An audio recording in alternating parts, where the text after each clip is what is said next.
Shopping करने का असली मजा तो सेल में आता है। अब 1 हफ्ते की छुट्टी।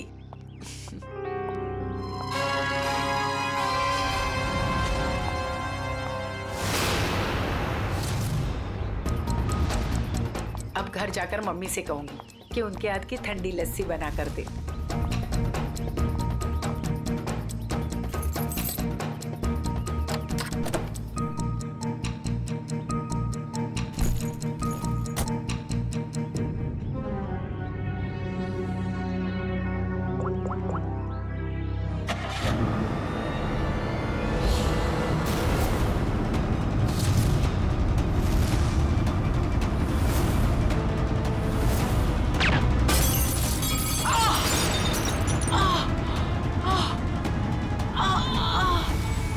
सर, आज आपके लिए बहुत ही बड़ा दिन। आज आपको बिजनेसमैन ऑफ द ईयर का अवार्ड मिलने वाला है। आखिर सर आपने दिखाई दिया कि इंसान मेहनत से ही सफलता के शिखर पर पहुंचता है। क्या बात है सर, आप कुछ खोए खोए से दिख रहे हैं? कोई परेशानी? नहीं, ऐसी कोई बात नहीं है। अच्छा, वो तुमने कुमार की एनुअल रिपोर्ट भिजा दी? जी सर। मुबारक हो विराज जी। जी शुक्रिया। आप ऐसे ही तरक्की की सीढ़ियां चढ़ते जाइए। हेलो, हाँ, एक मिनट रुको। विराज जी को आज इतना बड़ा अवार्ड मिल रहा है, मगर वो जरा भी खुश नहीं लग रहे। हाँ, उन्हें देख के ऐसा लग रहा था जैसे वो किसी बड़ी परेशानी में है। हाँ कहो, तुम्हारा दिमाग तो ठिकाने पे है। तुम ये डील कैसे कैंसिल कर सकते हो? छोड़ूंगा नहीं मैं तुम्हें। क्या हुआ सर? अंदर सब इंतजार कर रहे हैं आपका। ठीक है चलो। क्या हुआ? किसका फोन था? किसी का नहीं।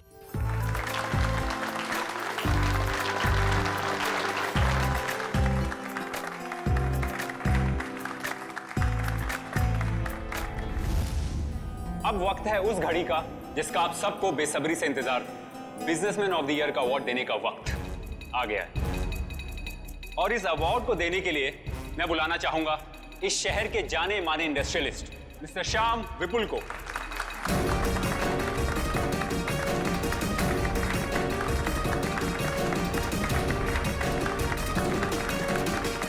जैसा कि आप सभी जानते हैं, इस साल के बिजनेसमैन ऑफ द ईयर हैं मिस्टर विराज।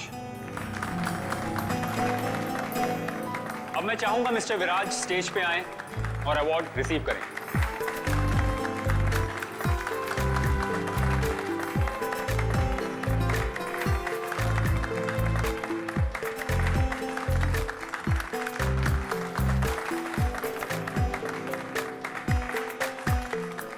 अब मैं चाहूंगा मिस्टर विराज हमारे लिए 2 शब्द कहें।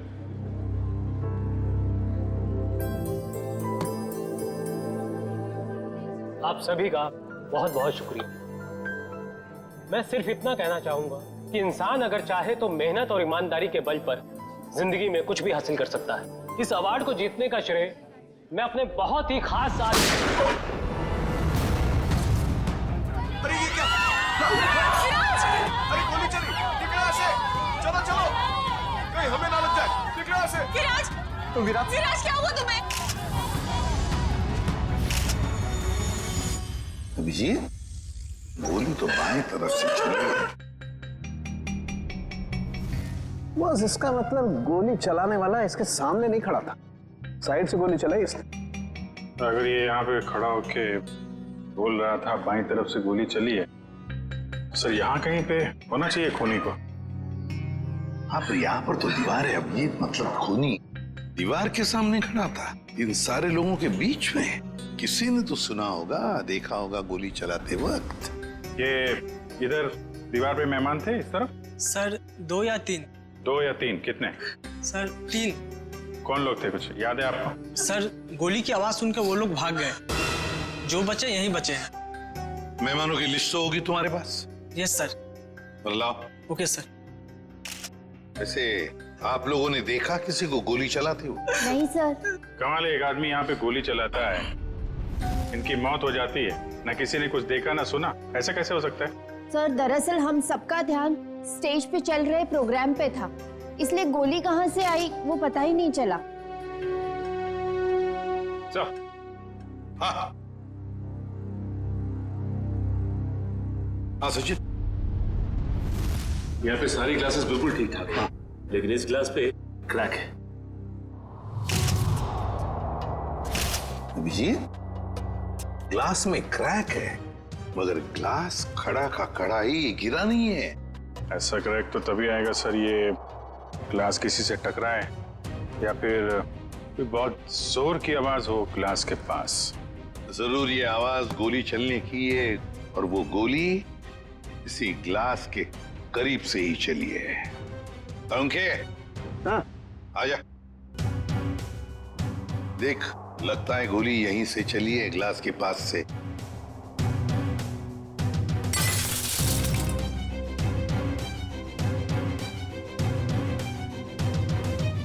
बॉस, देख करके तो ऐसा ही लगता है कि गोली यहीं से चली है। फिर भी 100% श्योर होने के लिए मैं अच्छी तरह से चेक कर लेता हूँ। चेक कर ले।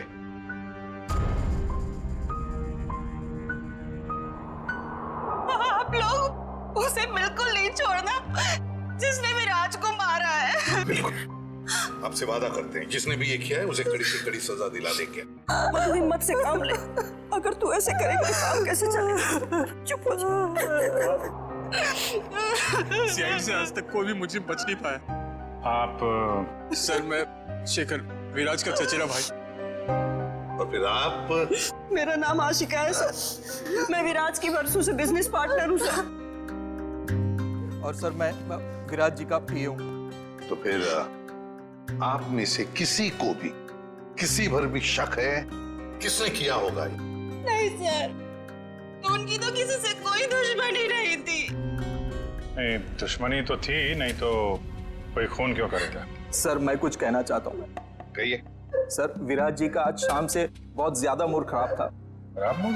उन्हें तो बिजनेस ऑफ द ईयर का अवार्ड मिला था ना, फिर भी मूड खराब था उनका। इस बात से मैं भी हैरान हूँ, इतने बड़े खुशी के मौके पर उनका मूड बहुत ही ज्यादा चिड़चिड़ा था, और फोन कॉल आने के बाद तो उनका गुस्से का पारा बहुत ज्यादा बढ़ गया। किसका फोन कॉल था? सर ये तो नहीं पता, विराज जी किसी से फोन पर बात कर रहे थे। तुम्हारा दिमाग तो ठिकाने पे है? ये क्या बकवास कर रहे हो तुम? तुम ये डील कैसे कैंसिल कर सकते हो? छोड़ूंगा नहीं मैं तुम्हें। ये सारी बातें हो रही थी सर। आशिका जी, आपको पता है किस डील के बारे में बोल रहे थे? मुझे इस बारे में कुछ नहीं मालूम। अरे ये कैसे हो सकता है कि आपको इस बारे में कुछ भी पता नहीं? आप तो विराज की बिजनेस पार्टनर थी ना, तो आपको तो पता होना ही चाहिए। सर मैं सच कह रही हूँ, ऐसी कोई डील ही नहीं थी जो कैंसिल हुई है। ऐसा कोई डील नहीं था जो कैंसिल हुआ है, ठीक है? अब हम पता लगा लेंगे कौन सा डील था और क्या हुआ था। मयूर सर, विराज का फोन दो।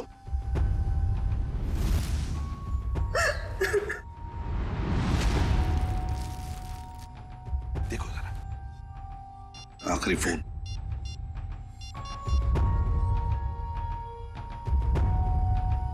नाम तो लिखा नहीं, अनजान नंबर है। फोन लगा के देखो। फोन बंद आ रहा। फोन बंद आ रहा? अभिजीत,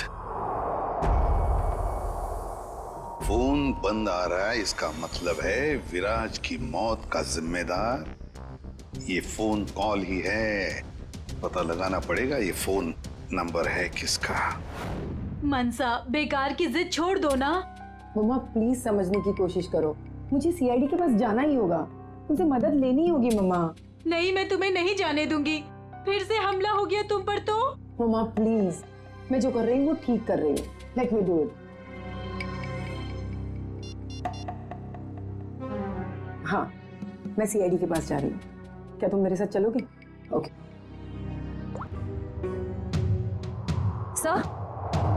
सर, मोबाइल कंपनी वालों से पता चला है कि वो नंबर किसी अर्जुन के नाम पे रजिस्टर्ड है, जो बगोदिया बस्ती में रहता है। लेकिन उसके घर वालों ने बताया कि अर्जुन तो 5 साल पहले मर चुका है। क्या?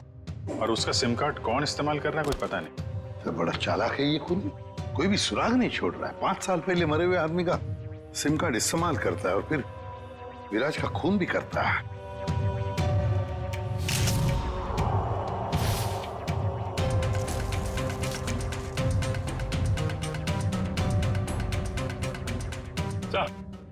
हाँ। ये देखिए सर, ये देसी कट्टा मिला है इसमें से। लगता है भूनी भागते वक्त गलती से यहाँ गिरा गया। अजीब को नहीं है सर, भाग गया लेकिन हथियार यहीं छोड़ गया। हमारे लिए?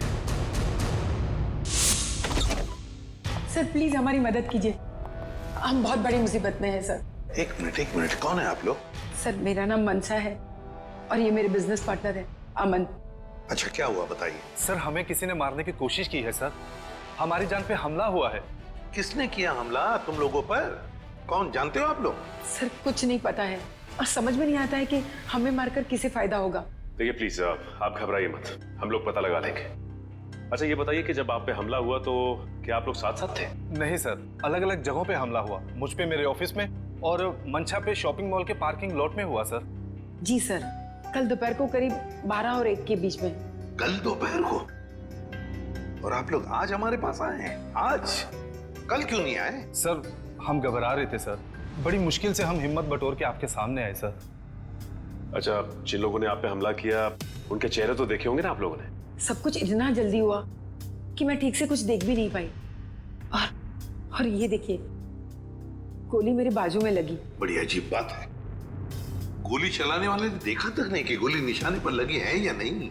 सर अच्छा ही हुआ कि उसने नहीं देखा, वरना शायद आज मैं आप लोगों के सामने जिंदा नहीं खड़ी होती। सर जरूर ये किसी अनाड़ी का काम है, क्योंकि अगर प्रोफेशनल होता तो ऐसी गलती बिल्कुल नहीं करता। अमन, क्या तुम पर भी गोली चली थी? सर मेरे साथ जो हुआ वो तो बहुत ही ज्यादा अजीब था सर। हेलो। अरे नहीं यार, ऑफिस में आज अकेला ही हूँ, शनिवार था इसलिए सभी लोग चले गए। मेरा भी थोड़ा बहुत ही काम बाकी है, बस मैं भी जाने ही वाला हूँ। Okay, take care, bye bye bye.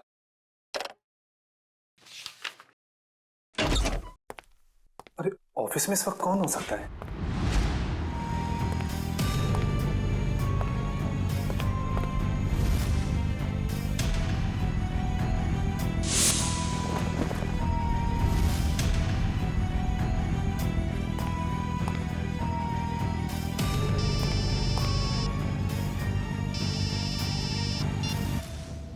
क्या उधर रुका था मैं?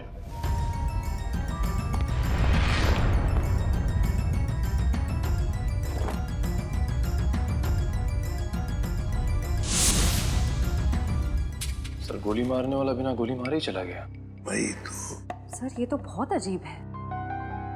सर जो कुछ भी हुआ, कम से कम मेरी जान तो बच गई सर। नहीं, ये तो बड़ी अच्छी बात हो गई। अब आप लोग हमारी एक मदद कीजिए उनका स्केच बनवाने में। सर स्केच तो बनवा देंगे, मगर ब्यूरो से बाहर जाने से डर लग रहा है सर, कहीं फिर से हम पे हमला हुआ तो। अब आप पर कोई हमला नहीं कर सकता। अब आप लोगों की सुरक्षा की जिम्मेदारी हमारी है। एक बात समझ में नहीं आ रही है, मंशा पर गोली चलाने वाला करीब से गोली चलाता है मंशा पर जानलेवा गोली नहीं चलाता, और जो अमन पर गोली चलाने गया था वो बिना गोली चलाए वापस चला जाता है। ऐसा क्यों? नहीं, ये कुछ अलग ही चक्कर है। सर ये रहा स्केच। Thank you. जाओ। आपको पूरा यकीन है यही लोग हैं वो? हाँ सर, लगभग ऐसे ही थे। ठीक है, थैंक यू वेरी मच। अब आप लोग जा सकते हैं, लेकिन निश्चिंत रहिए, आपकी सुरक्षा के लिए हमारे सीआईडी ऑफिसर्स तैनात रहेंगे। Thank you. Thank you sir. Shreya, देखो क्या ये दोनों पुराने पापी है क्या?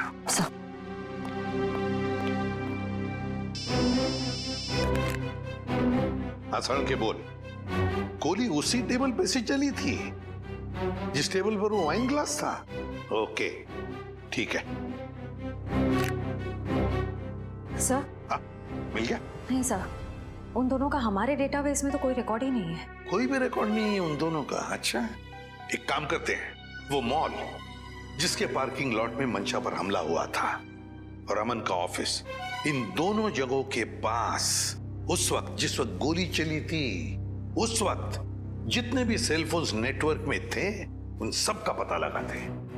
पर सर ऐसे तो सैकड़ों लोग होंगे। बिल्कुल, सैकड़ों लोग होंगे, सैकड़ों फोन होंगे, मगर मुजरिम उन्हीं में से ही कोई है, उन्हीं में से ही कोई है जो सबसे करीब थे उस पार्किंग लॉट में मंशा के पास, और सबसे करीब थे अमन के पास उसके ऑफिस में। उन्हीं में से ही है जो सबसे करीब थे इन दोनों के। फ्रेडी और पंकज को बोलो पता लगाने के लिए। सर फंक्शन का फुटेज रेडी है।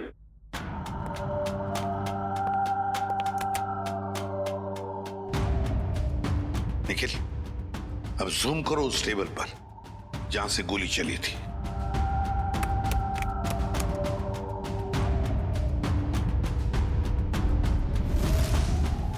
माय गॉड, सर इस टेबल पे तो 3 लड़कियां बैठी हैं। इसका मतलब इनमें से किसी ने विराज पे गोली चलाई।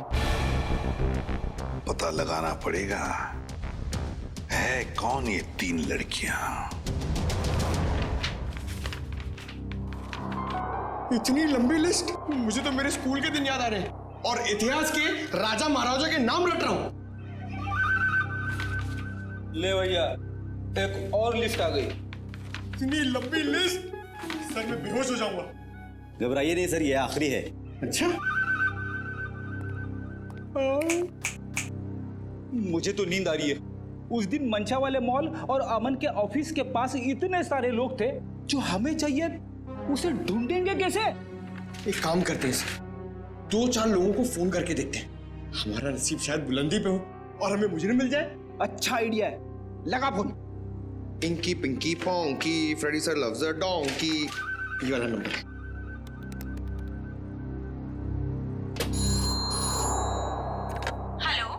हेलो, क्या नाम है आपका मैडम? तुम्हें क्यों बताऊं? तुम्हें शर्म नहीं आती? अनजान लड़की को फोन करके परेशान करते हो। अरे नहीं मैडम, आप समझ नहीं रही हैं। अगर तुमने मुझे दोबारा फोन किया ना तो मैं सीआईडी को कंप्लेंट कर दूंगी। मैं खुद सीआईडी से हूँ और मैं इंडियन क्रिकेट टीम की कैप्टन हूँ। खबरदार जो फोन किया दोबारा। अरे मैडम, आप समझ क्यों नहीं रही हैं? मेरे पति ने कहा ना तुमसे मुझे फोन करके परेशान करने के लिए। जाओ जाके कह दो उसे मैं 1 पैसा दहेज नहीं देने वाली। दहेज? अबे क्या हुआ पंकज? दहेज का नाम सुन के तेरे पूरे शरीर में 440 वोल्ट का करंट क्यों दौड़ने लगा? अरे सर मत पूछिए, दहेज ही तो मेरी दुखती रग है। सर मेरा पुराना जख्म हरा हो गया। मैं कुछ समझा नहीं। सर आप तो जानते ही हैं, मेरे स्कूल के और कॉलेज के जितने भी फ्रेंड्स हैं सबकी शादी हो चुकी है। मैं ही अकेला बचा हूं कुंवारा। पता है क्यों? क्यों? इस दहेज की वजह से। पंकज, एक सीआईडी ऑफिसर होने के बावजूद भी तुझे दहेज चाहिए? छी, कितनी शर्मनाक बात है ये। रुक, मैं अभी एसीपी साहब को फोन करता हूँ। अरे एसीपी सर को क्यों फोन कर रहे हो? मेरी बात तो सुनो, मैं दहेज नहीं मांग रहा हूँ। लड़की वाले दहेज मांगते हैं। मुझसे कहते हैं जब तक मैं दहेज नहीं दूंगा लड़की से मेरी शादी नहीं कराएंगे। इसलिए तो दहेज का नाम सुनते ही मेरे पसीने छूट जाते हैं सर। तू चिंता मत कर पंकज, जो लड़की तुझे सच्चा प्यार करेगी वो सिर्फ तेरा दिल देखेगी, दहेज या पैसा नहीं, समझे? सच्ची सर? हाँ। अब चल, अब ये शादी के सपने देखना बंद कर और काम पे लग जा। काम पे लग जा? लिस्ट इतनी लंबी है। अबे रो क्यों रहा है? चल एक काम करते, देखते हैं इन सारे नंबरों में से ऐसे कौन से 2 नंबर है जो मंशा वाले मॉल और अमन के ऑफिस के सबसे करीब है। देखिए सर,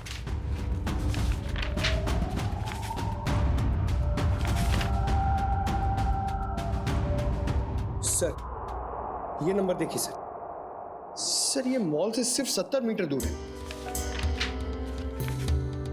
सर ये नंबर देखिए, ये ऑफिस से 20 मीटर दूर है sir. Excuse me, yes sir. आप जरा बता सकते हैं कि ये और ये 2 नंबर किसके नाम पे? एक मिनट।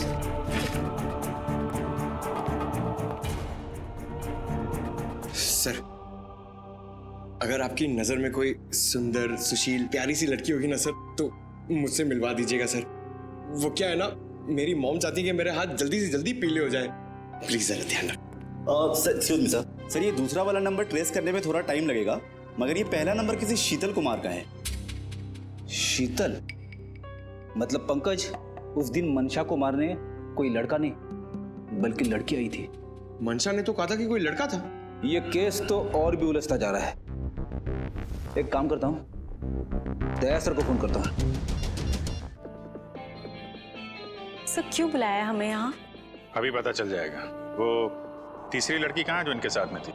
सर उसका नंबर या एड्रेस नहीं मिला, यहाँ तक कि उसका लिस्ट में नाम भी नहीं था। उसका नाम भी नहीं था मेहमानों की लिस्ट में? तो फिर अभिजीत ये जरूर किसी और के इनविटेशन पर अंदर घुस गई और विराज पर गोली चलाकर भाग गई। क्या उसने विराज जी को मारा? जी हाँ, और आप दोनों उसके साथ में बैठी थी, तो उसके पास गन थी, आपने देखा कैसे नहीं? सर मेरा सारा ध्यान तो फंक्शन की तरफ था। सर मेरा भी। वाह, तुम दोनों का फंक्शन की तरफ इतना ध्यान था कि तुम्हारे बगल में बैठी हुई लड़की अपना गन निकालती है, निशाना साधती है और गोली चलाकर भाग जाती है, इसका तुम्हें पता भी नहीं था। कैसे मान सकते हैं हम ये? चलिए बताइए, और क्या याद आता है उस लड़की के बारे में? सर उसने एक बड़ा सा बैग रखा था टेबल पे और शायद इसीलिए हमें गन नहीं दिखी। कहाँ पर? सर वो जो टेबल है ना, उस पे जो फूलों का गुलदस्ता पड़ा है, उसी के पास। और वाइन का गिलास बैग के बगल में ही था? जी सर था, और वो उस बैग के साथ कुछ छेड़खानी भी कर रही थी।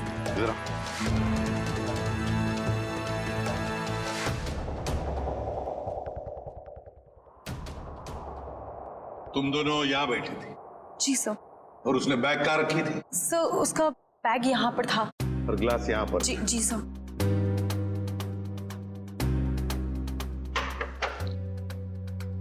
मतलब अभिजीत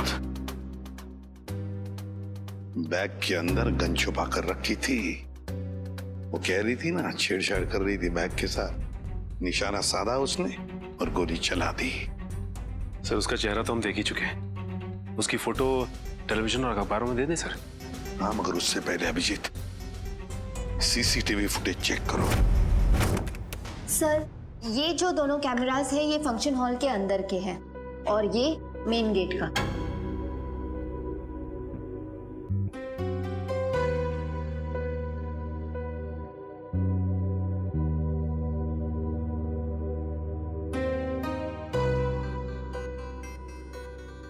तो काफी देर से आई फंक्शन में। अब जरा ये मेन गेट वाला दिखाना। जी सर। सर ये तो टैक्सी में आई है। टैक्सी में? एक मिनट जरा इसको रिवाइंड करो, फिर से चलाना। पॉज। अब जरा ये नंबर प्लेट है ना टैक्सी का, उस पर जूम करो।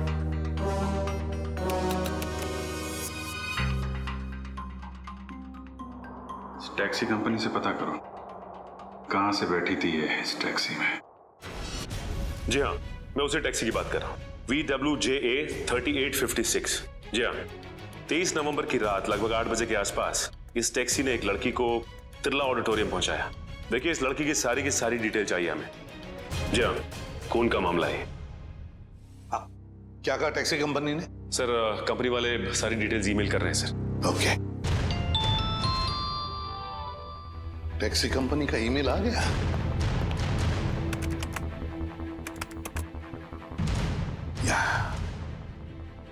ये रहा उनका मुंबई का रोड मैप और ये है वो लाल डॉट, ये है वो टैक्सी और उस टैक्सी का रूट ये था, ये देखो, तिरला ऑडिटोरियम। मतलब उस लड़की ने टैक्सी ज्वाला रोड से पकड़ी है, ज्वाला रोड से। बहुत होशियार है लड़की सर, इसने टैक्सी अपने घर पे नहीं बुलाई बल्कि भीड़ भाड़ वाली रोड पे बुलाई। लगता है इस लड़की का घर ज्वाला रोड के आसपास ही होगा। निखिल, काम करो तुम और जयवंती, जाओ ज्वाला रोड जाओ और अच्छी तरह से पूछताछ करो।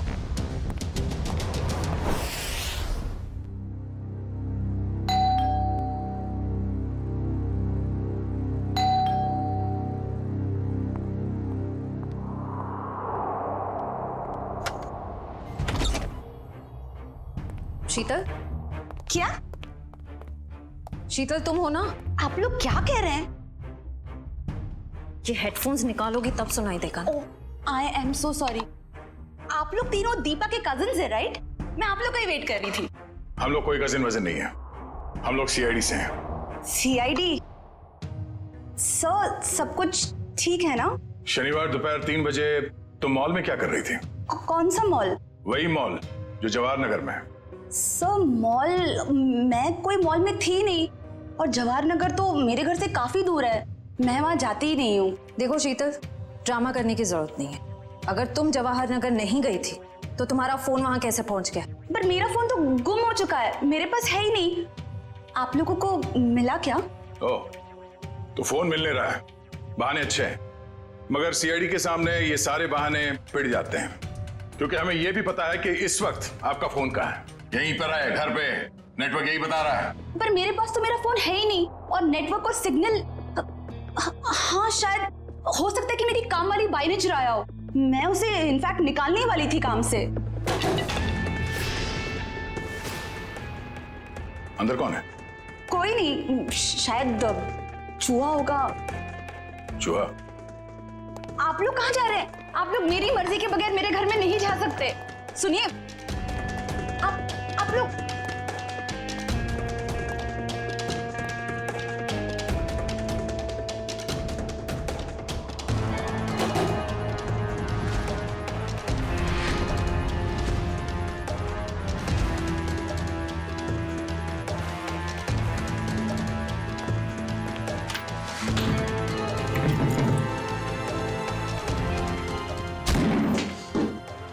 शर्म नहीं आती? ऐसे कैसे अंदर घुसे चले आते हो? अब क्या करें, आदत से मजबूर है। क्या? काफी बड़ा चूहा है, इसे खुराक की जरूरत है। हम ले जाते हैं।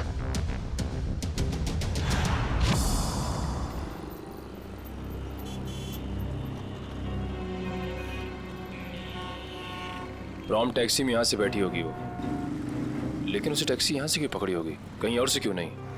यही समझ में नहीं आ रहा है। देख भाई निखिल, तेरी समझदारी जरा मैं हिला देती हूँ। तुझे पता है, एक आदमी जब सजदत जाता है तो वो बाहर टहलने निकल पड़ता है। सजने के बाद टहलने क्यों लगता है? डिपेंड करता है, अगर जवान बच्चा हो तो कुड़ियों छुड़ियों पे लाइन मारने निकल पड़ता है, और अगर बुजुर्ग हो तो खुशी में निकल पड़ता है। लेकिन औरतों और लड़कियों का ऐसा नहीं होता। तुझे नहीं पता? नहीं। लड़कियों के बारे में कुछ तो पता होगा। वो कुछ भी नहीं पता? नहीं। शर्मा क्यों रहा है? नहीं, वो देख, लड़की औरत जब एक बार तैयार हो जाती है तो वो ज्यादा दूर तक नहीं जाती। मतलब नहीं जाती, जा ही नहीं सकती। मतलब ये कि वो जहाँ तैयार हुई है, टैक्सी भी उसने वही बुलाई होगी। मतलब घर के आसपास? बिल्कुल। देखा था ना वीडियो में, कितनी सजी धजी हुई थी। अब इतना मेकअप और लिपस्टिक उसने होटल में बैठ के नहीं किया, घर पे किया होगा। उसका घर यहीं कहीं आसपास होना चाहिए। अब एक बात मैं आपको बताता हूँ। लड़कियों के बारे में? नहीं, बंदा जा रहता है, अक्सर दवाई वगैरह वहीं आसपास से लेता है। होशियार है तू। वो तो। चल ढूंढे उसे। Excuse me. जी, हमें कुछ चाहिए। प्रिस्क्रिप्शन दिखाओ। ये क्या है? ये प्रिस्क्रिप्शन है। ध्यान से देखो जरा। बात क्या है? देखो, हम सीआईडी से हैं। ये फोटो ध्यान से देखो और बताओ, तुमने पहले इसे कहीं देखा है? तो मेरी। ये तो मेरी। नहीं, मेरी कुछ नहीं लगती। ये तो वही है ना? अरे देखना, ये वही है ना?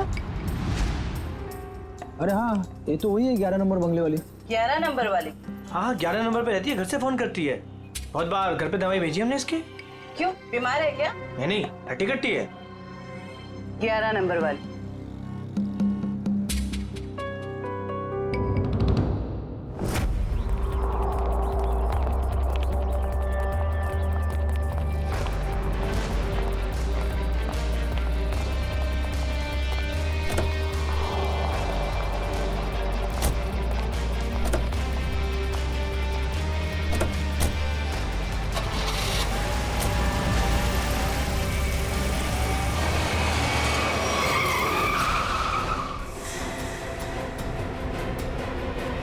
ओ मैडम, गाड़ी हटाओ।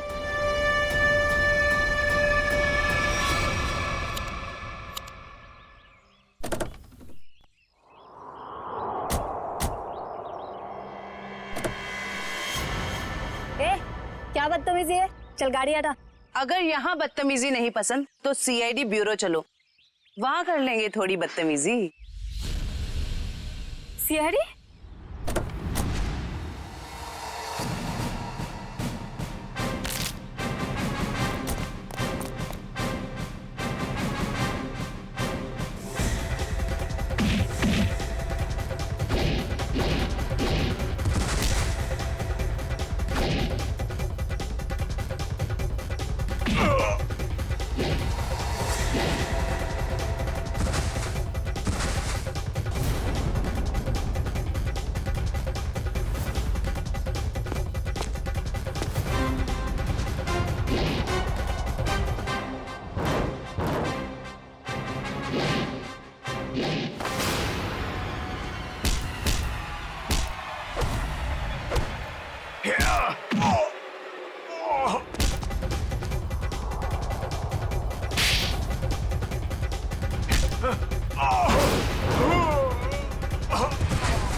सर प्लीज मुझे जाने दीजिए, मेरी कोई गलती नहीं है। चुप!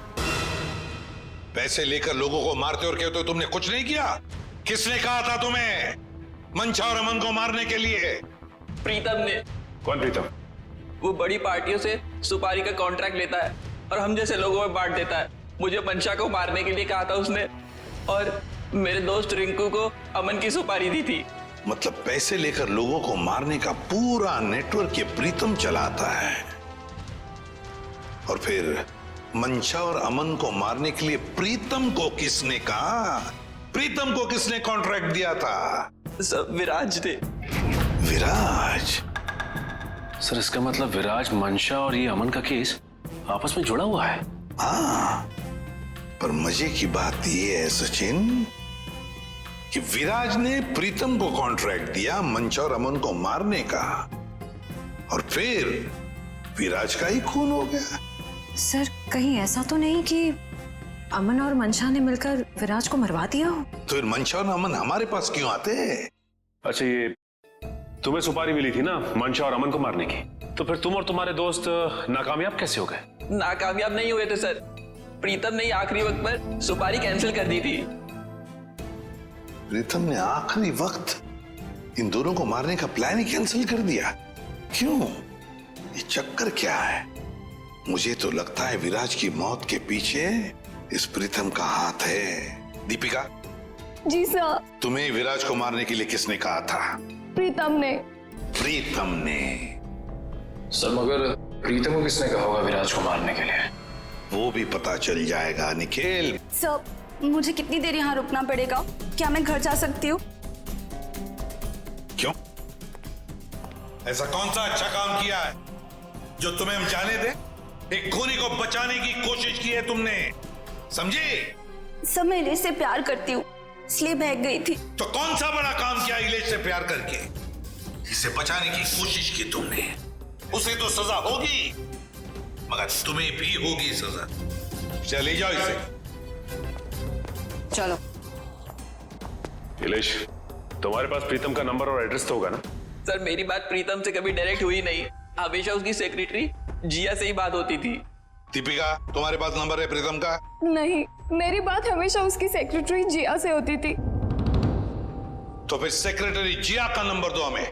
सर कोई एक नंबर हो तो बताएं, हमेशा नए नए नंबर से फोन करती थी वो। और हाँ, किसे मारना है उसकी सारी जानकारी एक लिफाफे में डालकर घर के बाहर रखती थी।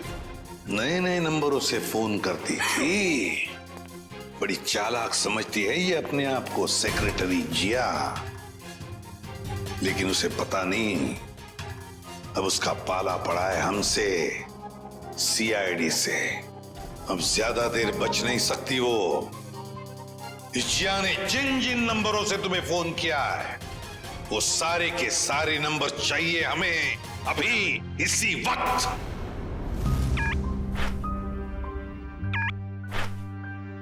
सर ये देखिए, शहर के नक्शे में जो लाल रंग के निशान दिखाई दे रहे हैं, जिया ने आज ये नंबर वहां इस्तेमाल किए हैं।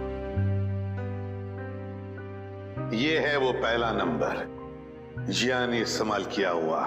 राजा पार्क से लेकर खातीपुरा गया है और 30 मिनट तक बात कर रही थी, 30 मिनट तक। और फिर खातीपुरा से वो श्याम नगर आई, उस दौरान उसने 40 मिनट तक बात की। हाँ सर, और तीसरा नंबर उसने इस्तेमाल किया है श्याम नगर से क्वींस रोड के बीच, तकरीबन अब 1 घंटे बाद की है सर। और उसके बाद अब ये क्वींस रोड से विद्यानगर की तरफ गई। और सर विद्यानगर में जिया के नंबर के साथ एक और नंबर है। लगता है ये नंबर प्रीतम का है श्रेया, ये प्रीतम ही है। इस प्रीतम ने बुलाया होगा जिया को विद्यानगर मिलने के लिए। लेकिन सर विद्यानगर के बाद तो जिया का मोबाइल बंद हो गया सर। तो ठीक है, होने दो, लेकिन वो दूसरा नंबर भी तो है जिससे जिया मिली थी, उसको ट्रैक करो निखिल।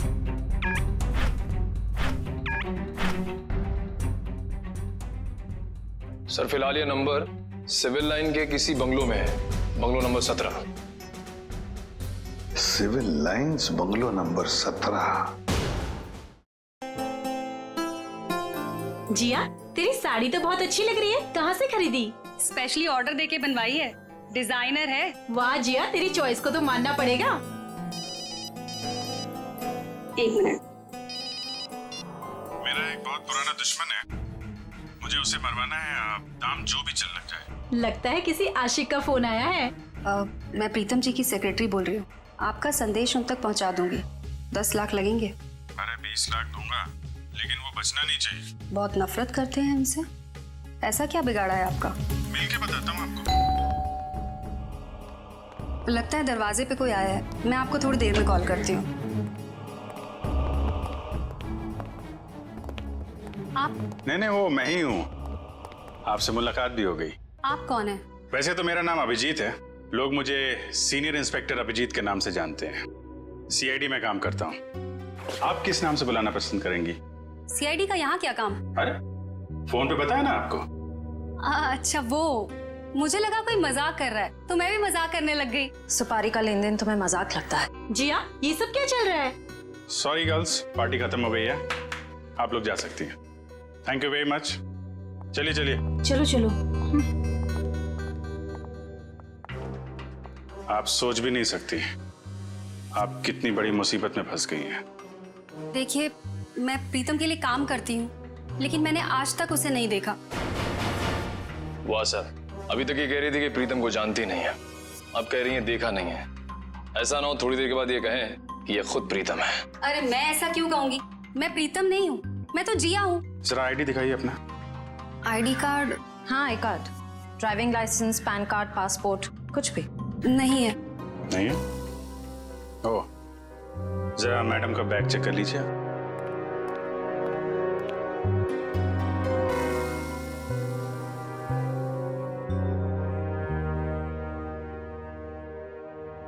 सर, इस खूबसूरत चेहरे का नाम है प्रीतम योगिता। अच्छा, तो आप प्रीतम हैं? भाग के कहाँ जा रही हो? पहले अपने चेहरे का मेकअप तो करवा लो।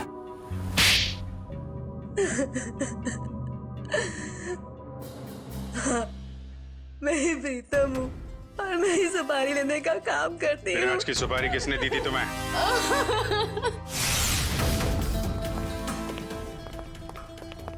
माफ कीजिएगा, ऐसे ही चले आए। क्या करते, काम बहुत जरूरी था। आपने दीपिका को गिरफ्तार कर लिया? जी, सीआईडी से वो बच नहीं पाई। लेकिन उसने ऐसा क्यों किया? विराज ने उसका क्या बिगाड़ा था? नहीं, विराज ने दीपिका का कुछ नहीं बिगाड़ा था। तो उसने मेरे भाई को क्यों मारा? क्योंकि किसी ने सुपारी दी थी दीपिका को विराज को मारने की। विराज की सुपारी? लेकिन विराज की सुपारी किसने दी? एक ऐसे इंसान ने दी जो इस वक्त यहाँ मौजूद है हमारे बीच में, और जो विराज की मौत पे मगरमच्छ के आंसू बहा रहा था। कौन? हाँ? शेखर, तो भागने दौड़ने का बहुत शौक है आपको? हमारी जेल के बाहर एक बहुत बड़ा मैदान है, वहां आपका ये शौक पूरा हो जाएगा।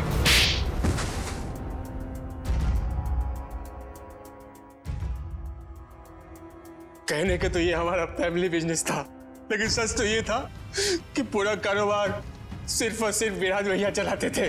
और इस बात की तुम्हें जलन थी, हैं? क्यों नहीं होगी जलन? सारी प्रॉपर्टी उनके नाम पे, सारी फैक्ट्रियां, सारी इंडस्ट्री उनके नाम पे थी। भिखारी जैसा महसूस करता था, इसलिए मैंने विराज भैया के प्रतिद्वंदियों अमन और मनसा के साथ हाथ मिला लिया।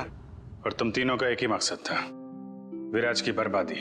हाँ, जब विराज भैया को एहसास हुआ कि अमन और मनसा दिन दुगनी रात चौगनी तरक्की कर रहे थे, तो उन्हें बर्दाश्त नहीं हुआ, उन्होंने दोनों की सुपारी दे दी। और इसके पहले कि वो दोनों मारे जाते, तुमने वो सुपारी कैंसिल करवा के विराज की सुपारी दे दी। हाँ, तो क्या गलत किया मैंने? विराज भैया कौन से दूध के धुले हुए थे? हाँ, वो दूध के धुले नहीं थे, लेकिन तुम्हें उन्होंने एक छोटे भाई से ज्यादा अपने बेटे की तरह समझा था। तुमने जो किया है ना शेखर, उसका तो प्रायश्चित तक नहीं हो सकता। प्रायश्चित के लिए बहुत टाइम मिलेगा, जेल की सलाखों के पीछे। फांसी का ऑर्डर आने तक।